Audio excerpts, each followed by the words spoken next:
یہ عدد اور یہ روایت تو کہاں ہے، لیکن فی نفس ہی بسم اللہ الرحمن الرحیم کے باعث برکت ہونے میں کسی کو بھی اختلاف نہیں۔ مثلا یہ 19ویں پارے میں سورہ نمل کی آیت بھی ہے کہ حضرت سلیمان علیہ السلام نے ملکہ سبا کو جب خط لکھا تو اس میں پہلے لکھا بسم اللہ الرحمن الرحیم اور ایمان کی دعوت دی۔ تو ملکہ سبا جس کا نام بلقیس تھا، اس نے جب خط کو پڑھا تو بسم اللہ شریف کی فصاحت و بلاغت کو دیکھ کر وہ کہنے لگی یہ تو انسان کا کلام ہی معلوم نہیں ہوتا، اور وہ ایمان لانے کے لیے وہ گویا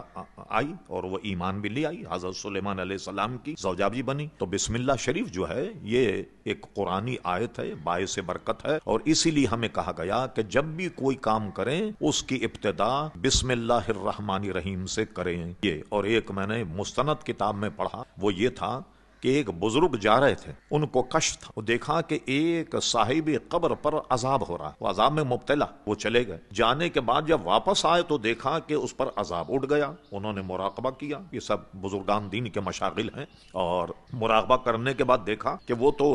دیکھ تو لیا تھا کہ یہ راحت میں ہے، مراقبہ کر کے اللہ تعالیٰ کی بارگاہ میں رجوع کیا تو وہاں سے ان کو یہ اطلاع ملی کہ تم جب یہاں جا رہے تھے یہ تو گناہگار سیاکار تھا، اس پہ عذاب ہو رہا، لیکن آج اس کا بچہ اتنے سن بلوغ کو پہنچ گیا، اتنی عمر کو پہنچ گیا اور مدرسے میں پہنچا اور استاد نے پڑھایا بیٹا پڑھو بسم اللہ الرحمن الرحیم، تو ہماری رحمت جوش میں آ گئی کہ جس کا بیٹا ہمیں رحیم اور کریم کہہ کے پکارے اور اس کا باپ عذاب میں مبتلا، اس لیے ہم نے اس پر رحم کر دیا۔ تو بذات خود بسم اللہ شریف جو ہے یہ باعث برکت ہے، لکھ کر کے کہیں ٹانگا جائے یا رکھا جائے یا خط میں لکھا جائے کہیں، بشرطے کہ اس کا ادب احترام کیا جائے، تو یہ باعث برکت بھی، عدد وغیرہ یہ ہم نے چونکہ کسی کتاب میں پڑھے نہیں، اس کے صحیح اور غلط ہونے پر، اس کی روایت کے ہم کوئی بات تو نہیں کر رہے، لیکن اس کی بسم اللہ شریف کے برکت پر کوئی بھی الحمدللہ انکار نہیں، وہ بالکل باعث برکت ہے۔